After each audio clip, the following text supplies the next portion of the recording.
tenía yo 8 años, me desperté y para mí era claro y totalmente cristalino que yo era niño. Y le dije a mi mamá, se asustó muchísimo, me trató de convencer que no era cierto, y a mí me costaba trabajo entender por qué no, si yo lo veía como muy obvio. ¿Cómo fue que me cayó el 20 al fin? Ah, viendo a las Spice Girls. No es que me atrajeran, no es que me llamaran la atención, no es que me gustaran, es que yo quería ser ellas. Y ya cuando me di cuenta, fue cuando llegó el planteamiento así total, que cayó el planteamiento total en la cabeza, así como que cayera el último pieza en el rompecabezas, de decir, ok, ¿qué eres? Y yo,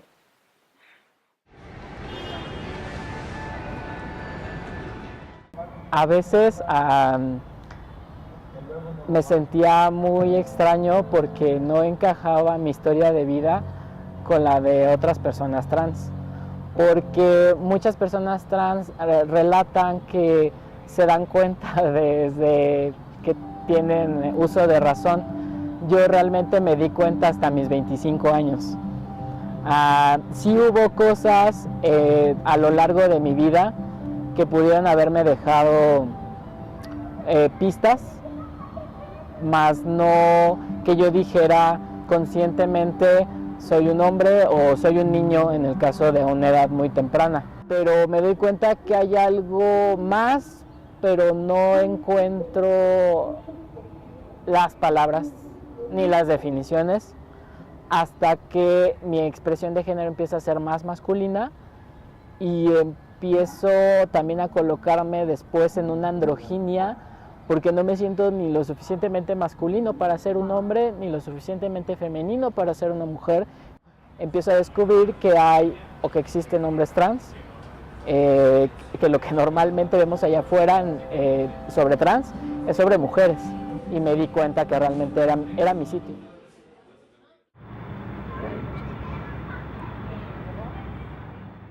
Cuando yo era niña jugaba a que un niño y una niña se peleaban en mi cabeza y dependiendo de quién ganara era cómo me portaba durante días. Eso era algo que hacía. Y así como pasaban esas cosas, durante mucho tiempo como que tuve este deseo, ¿no? Incluso eh, era una cosa más íntima, mis primeros momentos eróticos en la adolescencia, no me visualizaba yo como un niño, me visualizaba como una niña. Estamos hablando cuando tenía 11 años. Um, y luego todo eso de alguna manera lo guardé muy adentro, lo dejé de lado um, para estudiar, porque la identidad trans no me parecía habitable, las vidas trans no me parecían habitables. Eh, Parecía un suicidio social, laboral, familiar, afectivo. Y durante 20 años como que guardé esa serie de aspiraciones. Y ahora pues he decidido que no lo voy a dejar de lado, que lo voy a hacer, que lo voy a vivir.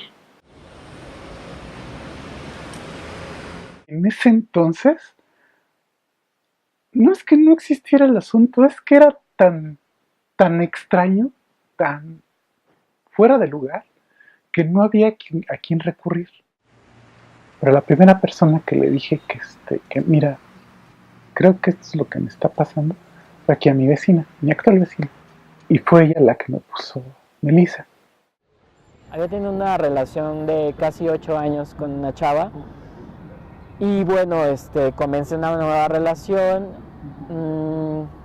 Se lo planteé como una broma. Le digo, oye, es que yo quiero hacer esto, quiero ahorrar para comprarme hormonas, intervenir mi cuerpo, ¿no? Con hormonas.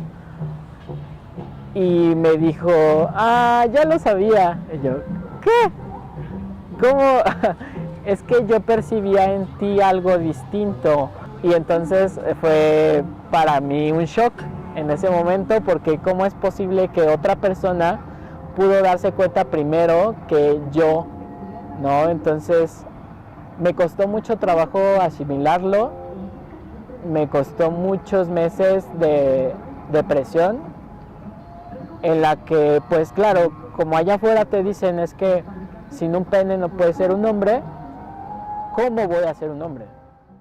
Fue 1 de diciembre de 2009. Fui con la psicóloga y me dijo, no, es que para eso necesito una evaluación del endocrinólogo. Fui con el endocrinólogo y el endocrinólogo me dijo, no, es que para eso necesito una evaluación primero de una psicóloga. Y me mandaron así como 3 veces hasta que dije, no, basta, esto no va a pasar. Entonces empecé la automedicación. Eventualmente encontré un médico que de hecho accedió a ayudarme, un endocrinólogo. De hecho sí me dio exactamente la misma dosis que yo estaba tomando. Pero, pues, ¿qué tal si no? ¿Qué tal si hubiera errado la dosis? Yo no fui un año completo a la casa precisamente porque pensé que mi mamá se iba a sacar muchísimo de onda, porque pensé que mi papá se iba a enojar. Y ha llegado veces que me encuentro a mis tías o mis primos en la calle y no me reconocen. Muchas de mis amistades en realidad si lo aceptaban antes era como que precisamente pensaban que era un rollo temporal, que era un rollo así como de performance. Ya cuando vieron que empezó a ser en serio ya se hipersacaron de onda y muchos me dejaron de hablar. Cuando por fin recibí mi primer pinchazo de testosterona, no lo creía, pero empecé a ver cambios que favorecieron mi seguridad. Uno de ellos fue la voz, era algo que yo quería lograr y cuando la empecé a tener fue como una situación muy linda, fue muy satisfactorio para mí, fue verme realmente como yo quería. La situación de diagnóstico a la que te enfrentas cuando vas a la clínica Condesa es una cosa que está heredada de cosas que pasaban en Estados Unidos, que vienen desde Harry Benjamin, que fue, digamos, el padre de todo lo que son las pruebas psicológicas a personas trans. Y que te van preguntando, por ejemplo, si odias tu cuerpo. Y esta pregunta te la van a hacer varias veces. ¿Odias tu cuerpo? ¿Qué parte de tu cuerpo no te gusta? ¿Te masturbas o no? ¿Qué rol sexual has tenido? ¿Y por qué te preguntan, por ejemplo, si te masturbas o no? Porque de fondo está la sospecha de que si no te gustan tus genitales, entonces tienes disforia y eso valida el diagnóstico. Primero descartan que no estés loca, que no seas esquizofrénica, paranoide o algo así. Te hacen una serie de pruebas para descartar eso. Y después vienen todas estas preguntas que te hacen una y otra vez, no solo la psicóloga, en mi caso además porque yo me rehusaba a hablar desde una posición de disforia. Me mandaron con un sexólogo que volvió a hacerme las mismas preguntas. Al final, de todas maneras, me diagnosticaron disforia. No entro en detalles, pero básicamente tenía que ver con cuestiones sobre intimidad sexual, ¿no? Entonces, la prueba está diseñada de alguna manera para tratar de rastrear que tengas algún problema con tu genitalidad, porque de allí es donde van a decir si tiene disforia, no es su identidad de género, entonces requiere la intervención hormonal. Cuando empiezas la terapia de reemplazo de hormonas, una cosa que pasa muy rápido en el caso de las mujeres trans es que empiezas a perder las erecciones. No pierdes el disfrute y el gozo sexual porque se empieza a pasar por otras partes del cuerpo, ¿no? O sea, los pechos se vuelven muy sensibles, el cuerpo lo resignificas, o sea, renegocias tu placer sexual. Para mí no fue una renuncia, en parte, digo, ya lo diré de frente, porque no practicaba un rol sexual activo. Entonces, también por eso me dijeron, sí tienes disforia, ¿no? Así, porque no te gusta esa parte de tu sexualidad que tendría que ver con un cuerpo masculino, ¿no? Ahí es donde tuvimos una discusión conceptual, claramente la perdí, pero porque por más que les dije, oigan, la historia de mi cuerpo y yo no es una historia de odio, es una discusión que perdí, pero bueno, no me interesaba convencer al sexólogo y a la psicóloga de nada, lo que me interesaba era la transición y eso sí lo he logrado y aquí estoy y ahí voy. Perdí a mucha gente en el camino de mi transición. pero creo que era necesario que esa gente se fuera, porque entró gente maravillosa en mi vida.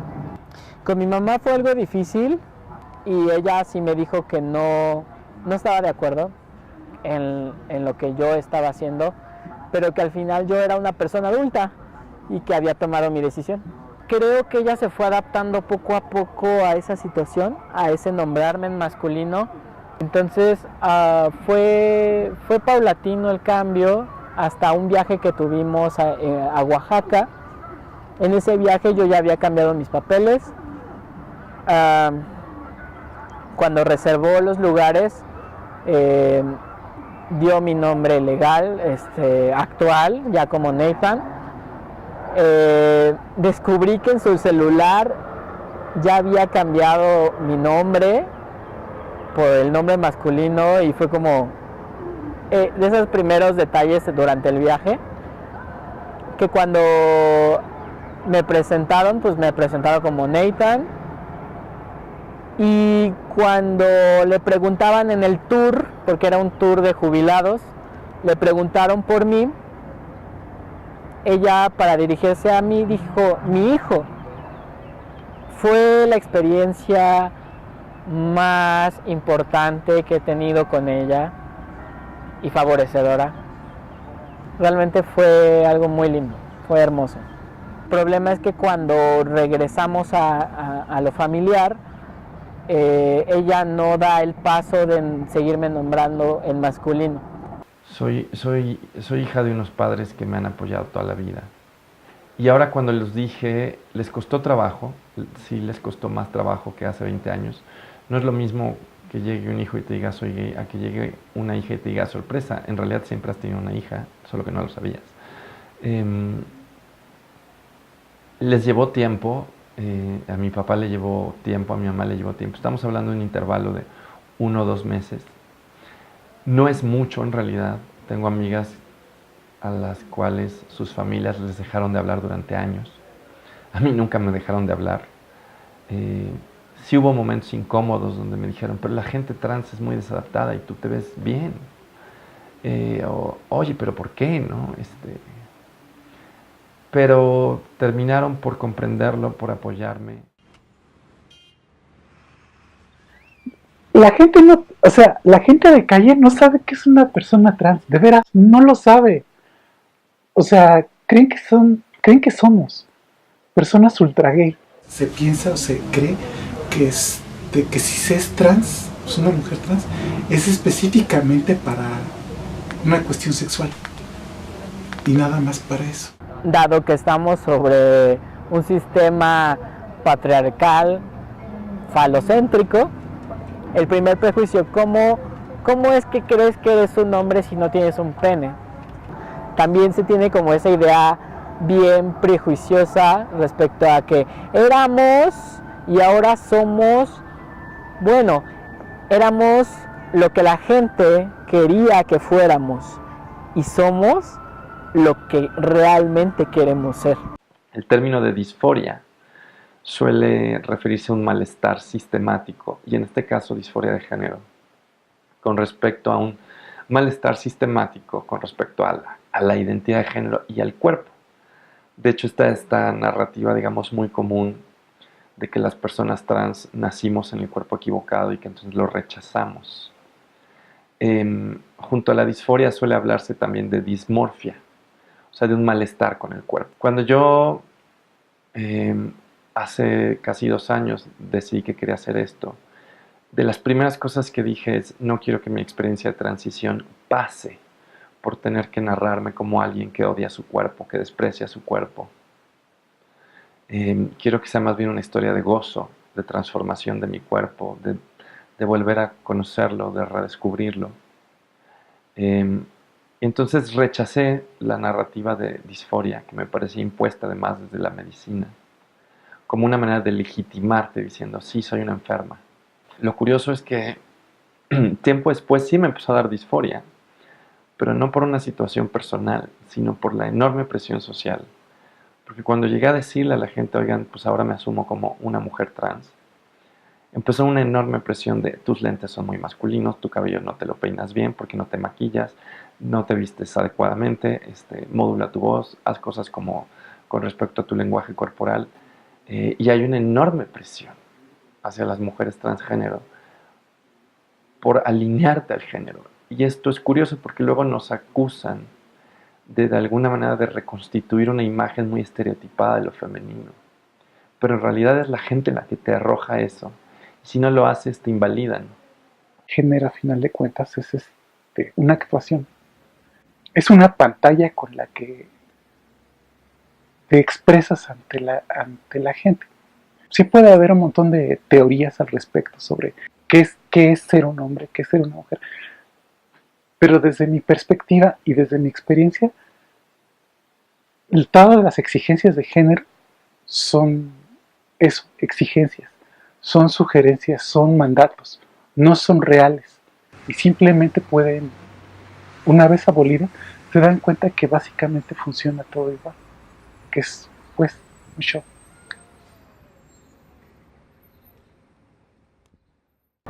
Yo sí llevo a veces hacia la sociedad la etiqueta de ser una persona trans, pero con un objetivo, con el objetivo de visibilizar, de crear conciencia, de decir que existimos, porque aquello que no es nombrado no existe. Necesitamos decir que existimos porque tenemos necesidades específicas, porque nos están matando, porque nos están prejuiciando, porque nos agreden, nos violentan.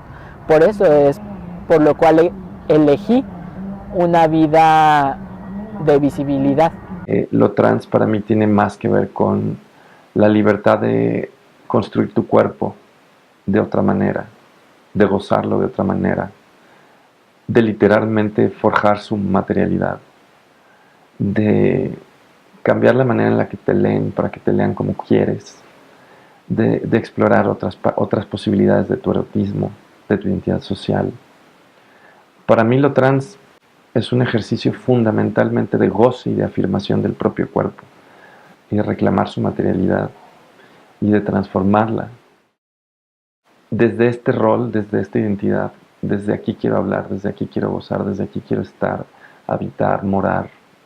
Somos personas, somos vidas que importan, tenemos sueños, tenemos metas por lograr, tenemos miedos, tenemos tantas cosas al igual que cualquier otra persona, que creo que eso deberíamos de considerarlo también como sociedad.